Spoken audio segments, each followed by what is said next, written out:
Good day mga ka-sports natin dyan. Sobrang init talaga sa court sapagkat kitang-kita natin na halos naglalagay nga sila ng towel na may ice at ang iba nga mismong yellow na talaga ang nilalagay nga sapagkat sobrang init daw talaga di umano sa nasabi nating venue dito sa Iloilo.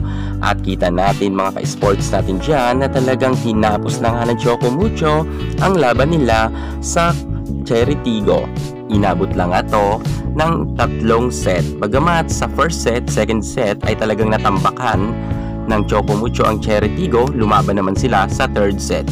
At kita natin na talagang lamang pa nga sila ng 3 puntos kontra nga sa Choco Mucho. Ngunit hinabol yan ng ating si Rondina, Boss Dinawong at ng kanyang buong kupunan.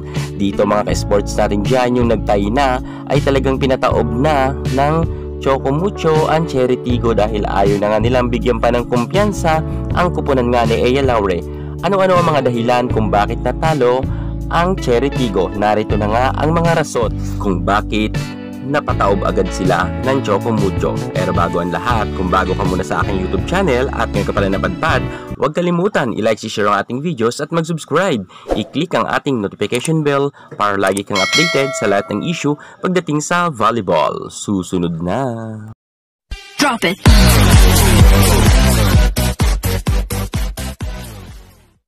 Star player Ea Laure hindi umubra kontra nga sa star player din ng Choco Mucho na si Rondina. Kapwa nga sila star player ng kanilang panahon rin sa UST at sa ngayon sa pro ay star player pa rin sila.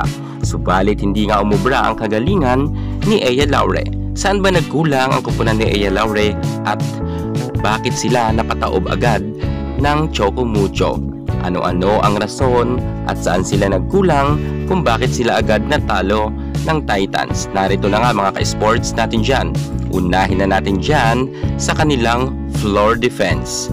Sobrang hina nga ng kanilang mga libero kahit sabihin natin na magaling itong si Buding Durendes at itong si Jennifer Nerva, pero kitang-kita natin kanina mga ka-sports natin dyan kahit nga nagpapalitan silang dalawa sa loob ng court ay wala pa nga rin silang nagawa kontra nga sa Choco Mucho. Iba talaga ang kagalingan nga ng libero nang nasabi natin na si Tang Ponce na kung saan nga babad na babad at walang sinasayang na bola. Subalit, ito nga mga ka-sports natin dyan, libero nga ng Cherry Tigo ay madalas nga silang malaglagan ng bola kahit nga sa harapan pa nila. Madalas nga ang mag-drop ball ang nasabi natin Choco Mucho at sure ball ito. At ang malalakas naman na palo nga na pinapakawala ni Catolentino, Madi Madayag, Cherry Nunag, Isa Molde at higit sa lahat ng ating si Rondina ay hindi nga rin nila kaya nga mahuli-huli ang nasabi nating bola na pinapakawalan nila. Kung kaya dyan sila talaga nadali ng Choco Mucho, kulang nga sila sa floor defense. At pagdating naman sa kanilang middle blocker ay talagang masasabi natin na kulang talaga sila sa tapang mga ka-sports natin dyan.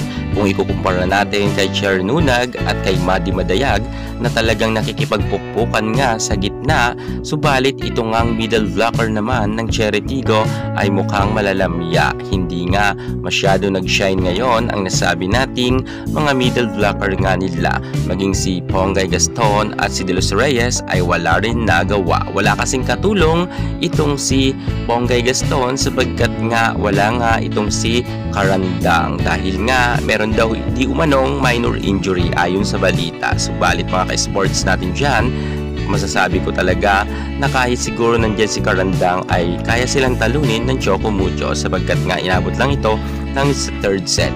At talagang dyan talaga sila nagkulang sa middle blocker nga nila na department. Sana sa susunod ay mag-recruit na ang nasabi natin Cherry Tigo ng mga matatangkad at mga magagaling na middle blocker. Isa pa sa mga naging problema nga ng Cherry Tigo, ang kanilang mga spikers ay basang-basa nga ng nasabi nating Choco Mucho at kahit pa magpakawala nga sila ng mga malalakas na powerful attack ay nakdedepensahan ito ng Choco Mucho.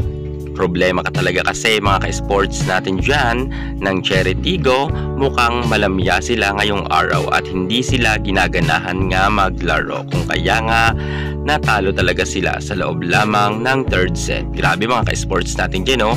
nung kalaban nila ang Creamline, nakaisang set sila, pero nga dito sa Choco Mucho ay hindi nga sila pinaporma. Sa halip ay nilampaso talaga sila sa first set at second set.